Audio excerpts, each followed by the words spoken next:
حضور اقدس صلی اللہ علیہ وآلہ وسلم کے دونوں شانوں کے درمیان کبوتر کے انڈے کے برابر مہر نبوت تھی۔ یہ بظاہر سرخی مائل ابھرا ہوا گوشت تھا۔ چنانچہ حضرت جابر بن سمرہ رضی اللہ تعالی عنہ فرماتے ہیں کہ میں نے اللہ کے محبوب صلی اللہ علیہ وآلہ وسلم کے دونوں شانوں کے بیچ میں مہر نبوت کو دیکھا، جو کبوتر کے انڈے کی مقدار میں سرخ ابھرا ہوا ایک غدود تھا۔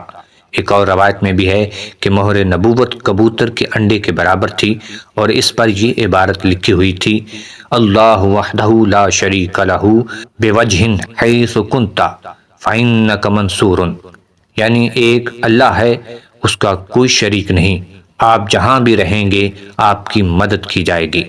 اور ایک اور روایت میں بھی ہے، یعنی مہر نبوت ایک چمکتا ہوا نور تھا۔ راویوں نے اس کی ظاہری شکل و صورت اور مقدار کو کبوتر کے انڈے سے تشبیہ دی ہے۔